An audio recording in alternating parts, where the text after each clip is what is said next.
good day, everyone. My name is Zodwa, and first thing I want to say is perhaps a disclaimer. This is a socio-economic benefit project, and I think that's part of the reason why I love working on it. It has direct impact and with the people on the ground. And then there are three things also that I would like to say before I get on with the talk. And it's just perhaps to bring context into it. And the first thing is to acknowledge the people that were working on the project, because I recently joined the group, but the work was done by a lot of amazing women who believe in nutrition for rural communities. The second thing is to then say that this project is really a part of a bigger project that is funded by the Department of Science and Technology, which one part is the ICT for RED, which is ICT for Rural Education and Development, and then you have the Nutrition for RED, which is what we do, Nutrition for Rural Education and Development, and the emphasis really for my talk is going to be on partnering for success, because I feel like part of the reason that the project is doing well is because of the partnerships that we established around it. And the third thing is also about context. It's really when you, like Professor was saying, when you're working in a community, you need to be able to contextualize and understand the environment that you're working in. And this is the challenge with South Africa. South Africa is a country of contrast, and I think we all know this. We are a country of poverty and opulence living side by side. And I think a classical example would be Sandton and Alexandra, right next to each other, but completely different communities. And we need to acknowledge that when we start working in certain projects.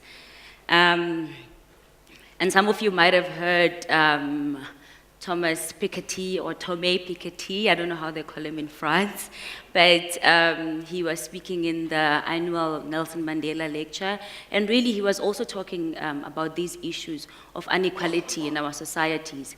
And he was talking about economic models that we can then begin to use to try to address these issues. Now, of course, I'm not an economist, but I think the point I'm trying to make is that that dualism in our economy in South Africa, how is it reflected then in the nutritional status of our children? And I think that is what I will touch into with this talk.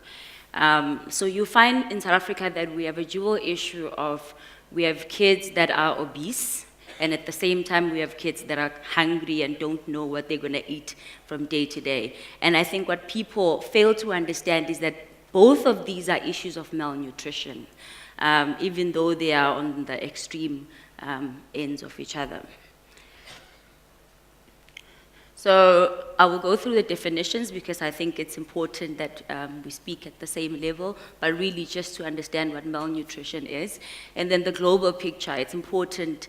I remember at GIBS they were teaching us about globalization. You need to understand the global picture, and then you find solutions that are local. So think global, act local. So it's important to paint the global picture first. And then look at the South African context, because this is the environment that we are working with, and these are the people's lives that we are trying to impact. And then the partnerships, really, because there's a lot of people and organizations that we worked with in this project. The intervention model itself, and I think this is really the important part, because you don't want to move into a community and just say, oh, we're giving you this, it's going to help with nutrition, but really take it into context and look at what are the other challenges that people are working in, what makes up the society that you are trying to work with, and that is why there's a model that we worked with. And also bioaccessibility. Now this will be more of the research that we are trying to do in the lab to sort of support the work that we are doing in the communities. And finally, just draw some broad conclusions on that. So what is malnutrition? Well, the World Health Organization defines it as an imbalance between the requirements that, the demand and the requirements of the body and what you actually give into the body for it to be able to grow and maintain equilibrium. So people are malnourished when their diet does not provide adequate nutrients. But like I said earlier on, they are also malnourished when they consume too many calories. So that's an important thing to note as well. So what is undernutrition? This is the outcome of insufficient food intake, and this is a very rampant problem, specifically in around Africa and Eastern Asia. And it's changing really in China. The World Bank was releasing some data last week, and China has been able to drop those figures drastically. So the major problem right now is in the sub-Saharan Africa. So what does the global picture look like? So as of 2013, they were speaking of 842 million people who go to bed hungry every night. Now this is really, really a huge number. And I will show you some graphics later on which really drive the point home of how bad this problem is. And a third of all the deaths in children in the developing countries are linked to undernutrition, and this figure is very similar to the figure that we saw also from national surveys in South Africa. 1 in 4 child may be physically stunted or mental growth retardation due to this problem. So it's a very big problem, and like I said, it's mostly concentrated in Southern Asia, Sub-Saharan Africa, and Eastern Asia, and of course this is changing in Eastern Asia because of growth in China. Now this is the image that really just drives the message home, because if you look at the orange, that is the number of deaths from malnutrition related types. So people that die due to hunger versus any other causes. Now this is compared to HIV, tuberculosis, diabetes, and earthquakes, freak accidents, all of them put together do not compare to what malnutrition and hunger, that kind of havoc that it really wreaks all over the world. So we know that there are 1 billion people who don't have enough food to eat. And so then how do we begin to address that challenge? So we need to produce 60% more food, and we need to do this using less land, less water, less fertilizer, and fewer pesticides. Now try telling that to the anti-GMO lobbyists, because they think that everybody can be fed the Woolworths food. And really that's an unrealistic picture if you're trying to tackle at a problem this big. So what does the local picture look like? I've highlighted the headlines as well, because the headlines, of course, come from the literature. So it says 12 million go to bed hungry in South Africa, and that is like 22% of our population that go to bed hungry every night. And it says too many going hungry in a world of plenty. And it says in a world of plenty because South Africa produces enough to be able to feed all of its people. So we are a food secure nation, but somehow 22% of our population still goes to bed without any food at night. And hunger and obesity are bad pals. It goes to the, my leading sentence when I said that we are a country of contrast. And President Begi once said, we're a country of 2 nations.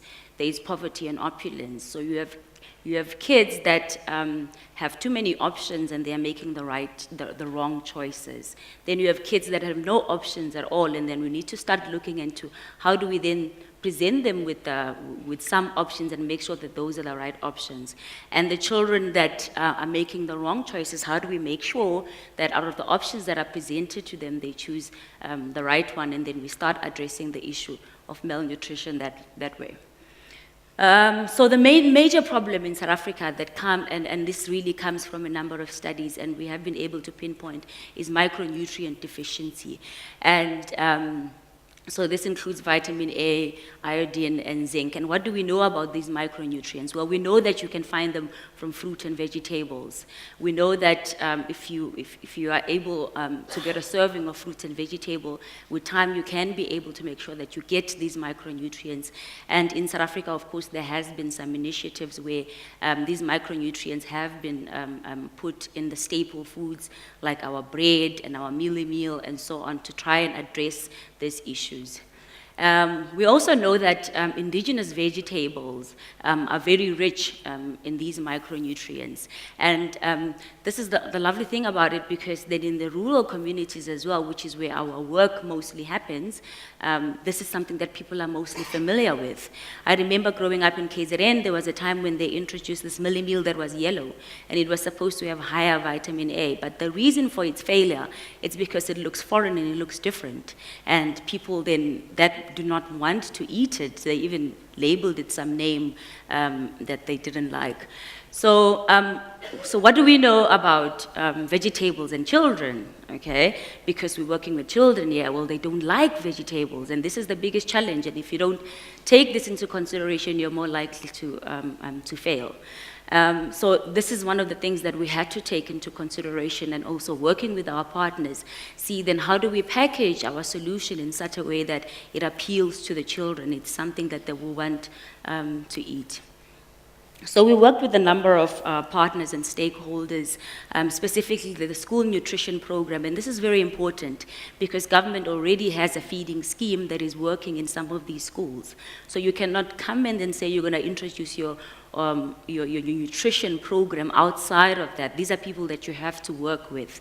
They already have the infrastructure, they have the resources in place, so you have to partner with these people for you to be able to succeed. The universities, there's a wealth of knowledge that lies in universities that we might not have as the CSIR. Research funding, of course, was from the DST, as I mentioned earlier, and the schools themselves, specifically the principals. I remember in a number of trips that our CD and myself made to the Eastern Cape, she used to say that if the principal doesn't buy into the project is going to fail, because the principal feels like the school is his responsibility, and if he doesn't like this initiative and he hasn't bought into this initiative, then he won't speak to the nutrition educator, and the nutrition educator won't speak to the food handlers, and the whole project will fall flat on its face. And of course, the Department of Health, they had a lot of material in terms of nutrition education, so we partnered with them as well. And the communities themselves, that picture there is a picture of Ntate Mfebe. There's a school that's named after his family in the area, Ata Mfebe School, and really the governing bodies had to be part of this, because you cannot start giving kids food when their parents do not know about it. So this is the important partnership that really contributes to the success of the project.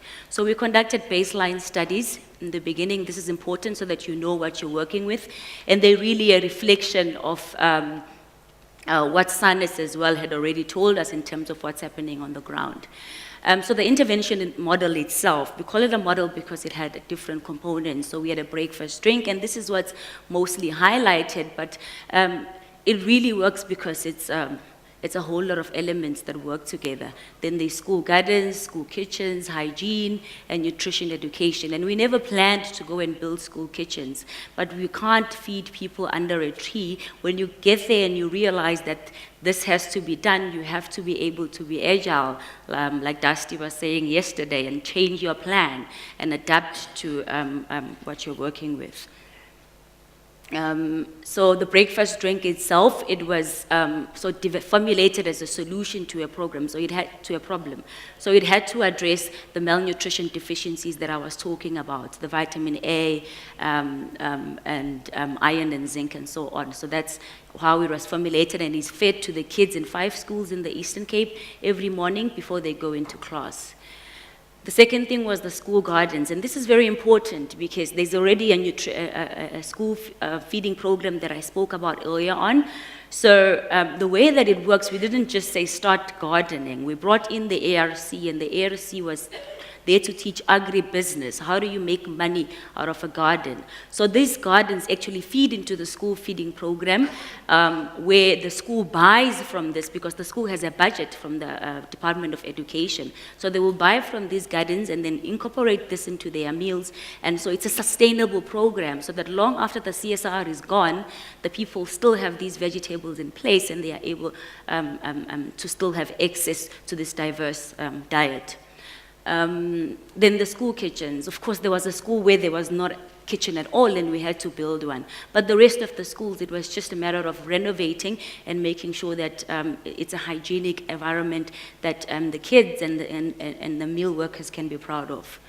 We also then had a team that will go to the Eastern Cape and teach these women who work with food on how to handle the food in a hygienic manner and the storage and so on. And these are very important elements. Nutrition education as well. And this is about really culture. And how do you teach culture? It's through repetitive action. So the one thing that we thought we can do is to have these games that kids can love to play. So we designed some board games, but at the same time they are learning. And we designed videos in Xhosa as well, which we can play in the clinic. And when you're sitting in the long queue, this thing keeps saying the same thing, and that is how you change culture.